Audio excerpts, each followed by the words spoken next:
Quand le cœur témoigne.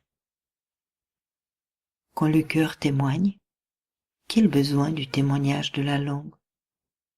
C'est au chapitre 11 du livre du Dedans.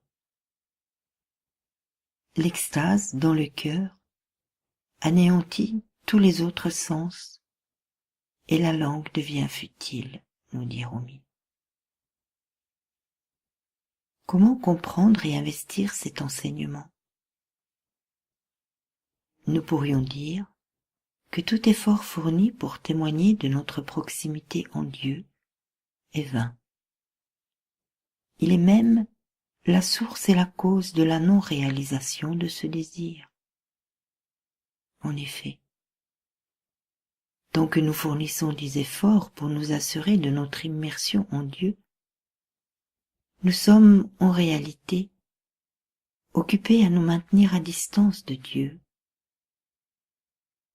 Nos efforts ne seront récompensés que par une perte d'énergie précieuse et un douloureux constat.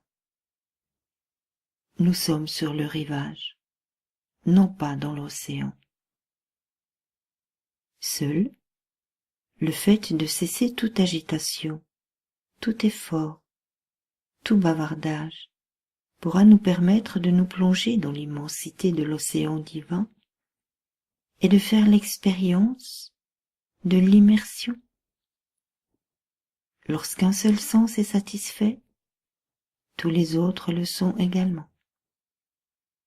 C'est un peu comme posséder un pot de miel, de savoir qu'à l'intérieur il y a du miel et de ne jamais le goûter, de se contenter de dire « ceci est un pot de miel ».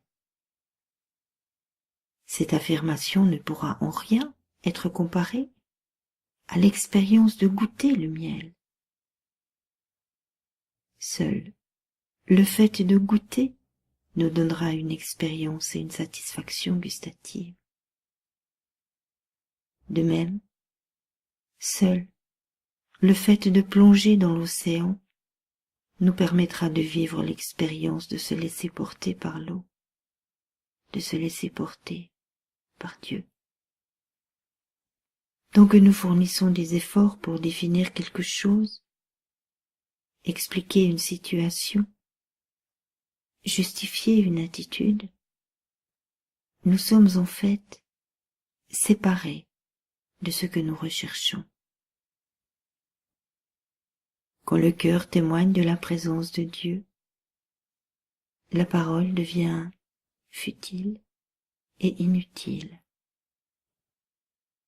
Le silence est d'or.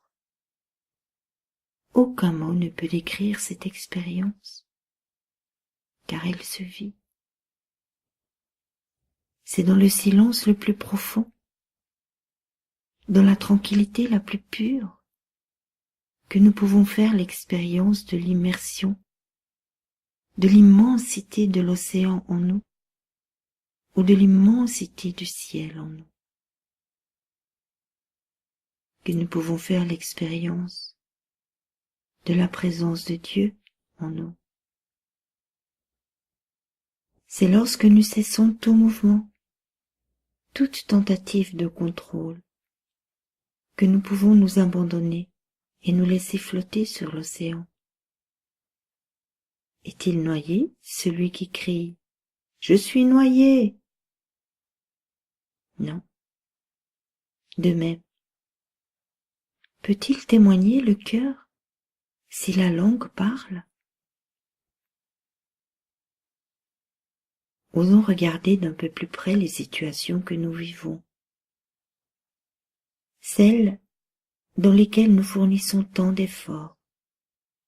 Honnêtement, quel résultat obtenons-nous ainsi?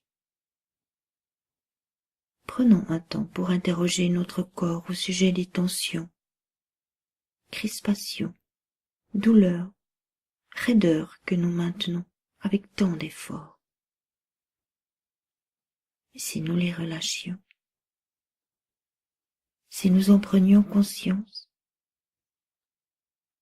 qui témoignerait alors en nous? Que découvririons-nous au sujet de nos efforts, je ne peux que vous inviter à pratiquer durant quelques semaines, régulièrement, chaque jour, la méditation, les 3 étapes, pour comprendre et investir ses propos. Quand le cœur témoigne, quel besoin du témoignage de la langue?